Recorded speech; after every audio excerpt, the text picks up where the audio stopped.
Good morning students, welcome to the business studies class. बेटे हम कर रहे थे चैप्टर नंबर सेकंड के अंदर हम डिस्कस कर रहे थे nature of principles of management. इसके अंदर बेटा हमने 3 हेडिंग्स किए थे, universal applicability, general guidelines and third हमने किया था formed by practice and experimentation. हमारा नेक्स्ट हेडिंग है बेटा फ्लेक्सिबल। फ्लेक्सिबल क्या है? कहते हैं बेटे मैनेजमेंट के जो प्रिंसिपल्स हैं वो किससे डील करते हैं? ह्यूमन बींग से डील करते हैं। सो मैनेजमेंट के प्रिंसिपल्स ह्यूमन बींग के साथ डील करते हैं और ह्यूमन बींग का बिहेवियर जो है वो कभी भी स्टैटिक नहीं होता, सर्टेन नहीं होता। सो इसीलिए जो प्रिंसिपल्स ऑफ मैनेजमेंट हैं वो क्या है?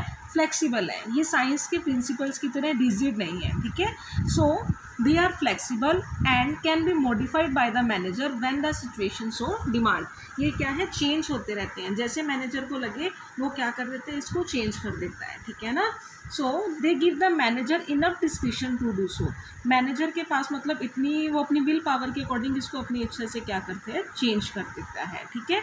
जैसे for example the degree of concentration of authority means जो अथॉरिटी है उसको क्या करना है? अपने पास ही रखना है या डिस्पर्स करना है, मतलब उसको डिसेंट्रलाइज करना है। ये सिचुएशन के अकॉर्डिंग एक एंटरप्राइज जिसमें हम काम कर रहे हैं उसके सर्कमस्टेंसेस के अकॉर्डिंग डिसाइड किया जाता है कि किसी बिजनेस के अंदर तो अथॉरिटी जो है वो सेंट्रलाइज होती है, किसी के अंदर डिसेंट्रलाइजेशन होती है। कितनी सेंट्रलाइजेशन करनी है, कितनी डिसेंट्रलाइजेशन करनी है अथॉरिटी की, वो वहाँ की सिचुएशंस के अकॉर्डिंग ही डिपेंड करता है, ठीक है। तो किसी में अथॉरिटी ज़्यादा डिस्ट्रीब्यूट कर दी जाती है, किसी में अथॉरिटी जो है वो कम डिस्ट्रीब्यूट करी जाती है। सो ये क्या है? फ्लेक्सिबल है, जो कि एंटरप्राइज टू एंटरप्राइज क्या होते हैं? चेंज होते रहते हैं।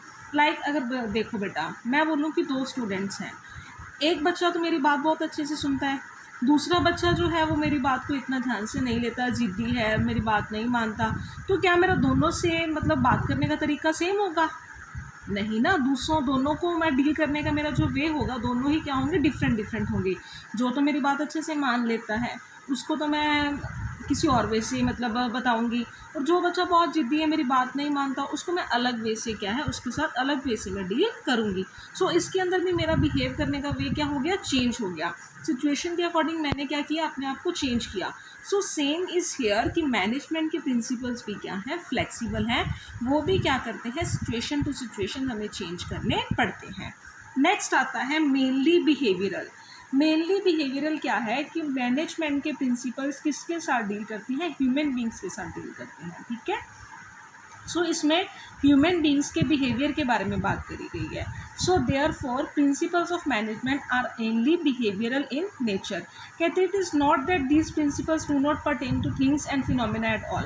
कहते इसका ये मतलब नहीं है कि ये प्रिंसिपल जो है चीज़ों से रिलेटेड नहीं है। कहते ये तो मतलब हमारा मेन पर्पज़ क्या है इसके अंदर? ह्यूमन के अंदर और मटेरियल रिसोर्सेज दोनों के अंदर एक रिलेशनशिप बनाना है, बेटर अंडरस्टैंडिंग बनानी है, ठीक है। क्योंकि बेटा जब हमारा किसी चीज़ के साथ जो हम काम करते हैं हमारा उसी चीज़ के साथ लगाव होता है, ठीक है ना। जैसे जैसे हम अपना काम करना स्टार्ट कर देते हैं हमारा उस चीज़ के साथ लगाव होना स्टार्ट हो जाता है। तो वैसे ही ह्यूमन जब एक काम को करते हैं तो उनका जिस मटेरियल के थ्रू वो कर रहे हैं उनके साथ उनका लगाव होना स्टार्ट हो जाता है, बिहेवियर ऑटोमेटिकली चेंज हो जाता है। जैसे while planning the layout of a factory, जब आपने किसी फैक्ट्री का लेआउट प्लान करना है तो आप क्या देखते हो कि वर्क फ्लॉज जो हैं are matched by flow of material and movement of man.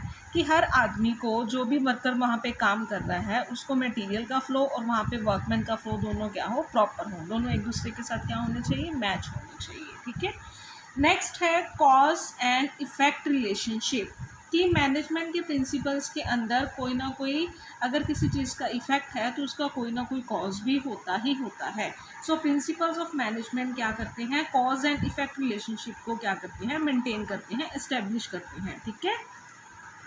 कहते हैं they tell us if a particular principle was applied in a particular situation what would be its likely effect. ये हमें बताते हैं कि अगर ये प्रिंसिपल इस पर्टिकुलर सिचुएशन में एप्लीकेबल करा गया तो इसका क्या इफेक्ट होगा, ठीक है। जैसे मैं अगर बोलूँ कि प्रिंसिपल ऑफ डिसिप्लिन, ये भी बेटा हेनरी फायर के जो 14 प्रिंसिपल्स हैं उसका एक पार्ट है कि प्रिंसिपल ऑफ डिसिप्लिन क्या करता है, जहाँ पे प्रॉपर डिसिप्लिन होगा वहाँ पे एम्प्लॉयज़ का अपनी ऑर्गेनाइजेशन के प्रति, अपने काम के प्रति क्या होगी, पूरी कमिटमेंट होगी, ठीक है ना। वो अपना काम अच्छे से करेंगे। जहाँ पे डिसिप्लिन नहीं होगा वहाँ पे वर्क फ्लो जो है वो अच्छे वे से परफॉर्म नहीं होता। सो प्रिंसिपल्स ऑफ मैनेजमेंट क्या है, यहाँ पे प्रिंसिपल ऑफ डिसिप्लिन क्या बताता है कि अगर वहाँ पे डिसिप्लिन है तो वहाँ पे काम जो है प्रॉपर आपका अच्छे वे से होता है। तो काम के अच्छे होने का वे किसके ऊपर डिपेंड करते हैं, डिसिप्लिन के ऊपर।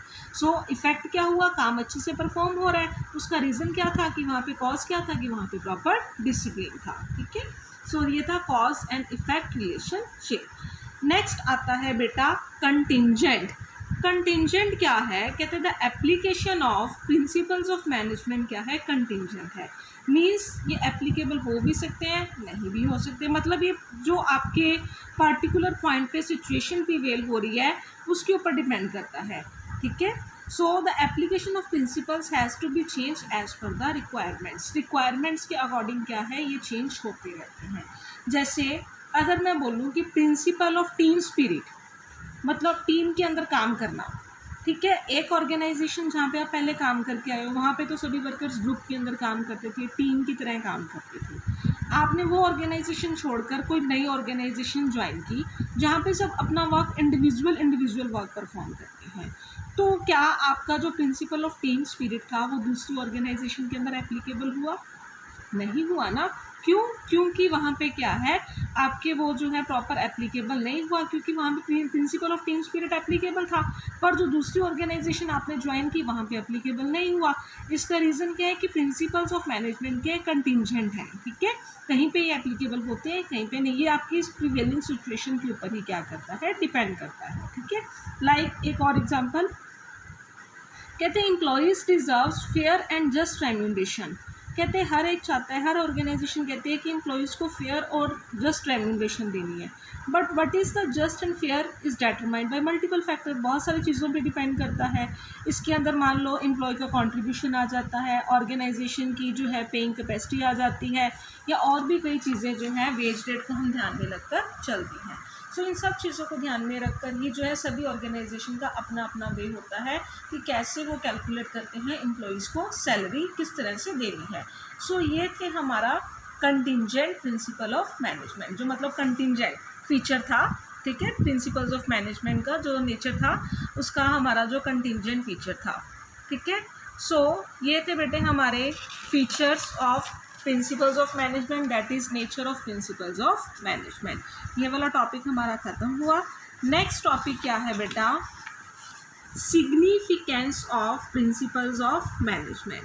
कहते हैं the principles of management derive their significance from their utility. Significance लिखा आ जाए, इम्पॉर्टेंस लिखा आ जाए, बेटे सेम थिंग होती है, ठीक है।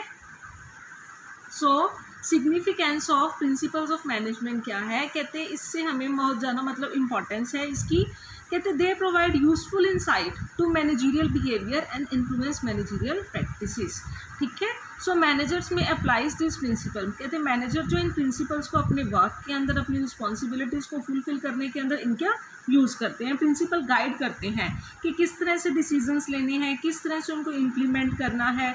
सो ये यूनिवर्सली जो है हर जगह पे एप्लीकेबल होते हैं, ठीक है। सो प्रिंसिपल्स ऑफ मैनेजमेंट हर एक ऑर्गेनाइजेशन के अंदर एप्लीकेबल किए जाते हैं।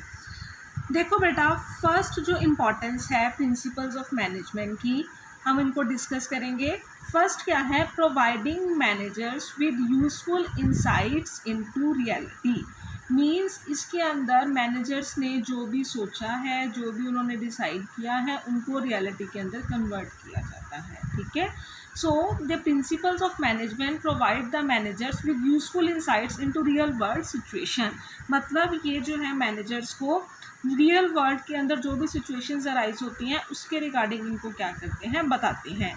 So adherence to these principles will add to their knowledge. इससे क्या होगा, उनकी नॉलेज बढ़ेगी, उनकी एबिलिटी बढ़ेगी, उनकी अंडरस्टैंडिंग बढ़ेगी, सर्कमस्टेंसेस के बारे में उन्हें नॉलेज मिलेगी कि वर्ल्ड के अंदर क्या हो रहा है उसके बारे में उन्हें नॉलेज मिलती है। सो ये मतलब मैनेजर्स को बाहर से क्या है इंट्रोड्यूस करवाते हैं, मैनेजर को बताते हैं कि उनके अंदर उन्होंने पास्ट में क्या मिस्टेक्स करी है, उनसे उन्हें कुछ ना कुछ सीखने को मिलता है। प्रॉब्लम से कैसे क्विकली डील करना है उसके बारे में बताते हैं, ठीक है। जैसे फॉर एग्जांपल कहते हैं एक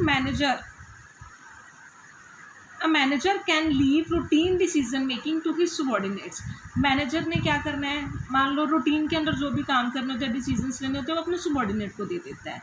and deal with exceptional situations, जो कभी कभी आती हैं जिसके लिए एक्सपीरियंस की ज़रूरत पड़ती है, जो मतलब जिसके लिए एक्सपर्टाइज की ज़रूरत पड़ती है, by following the principles of delegation.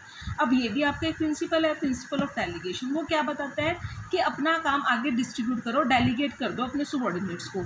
तो जो काम रूटीन के अंदर होते हैं, ठीक है, वो तो हम आगे डेलीगेट कर देंगे, ठीक है। और जो कई बार जो सिचुएशंस कभी कभी अराइज होती हैं, एक्सेप्शनल सिचुएशंस होती हैं, उससे मैनेजर खुद भी डील करेगा। सो इसके रिगार्डिंग मैनेजर्स को नॉलेज मिल जाती है, मैनेजर को इसके बारे में पता चल जाता है कि काम किस तरह से उन्होंने करवाना है, ठीक है। तो ये था हमारा फर्स्ट प्रिंसिपल, जो प्रिंसिपल था, प्रिंसिपल ऑफ डेलीगेशन की, जो मतलब इन्होंने इंपॉर्टेंस बताई, वो इसके अंदर हमने कवर अप करा। सो ये था प्रिंसिपल ऑफ मैनेजमेंट की फर्स्ट इंपॉर्टेंस, ठीक है। Principle providing managers with useful insights into reality. कल हम इसकी नेक्स्ट सिग्निफिकेंस के बारे में पढ़ेंगे, इसके जो बाकी हेडिंग्स हैं बेटा हम कल डिस्कस करेंगे। सो आज के लिए इतना ही। So thank you students, good bye.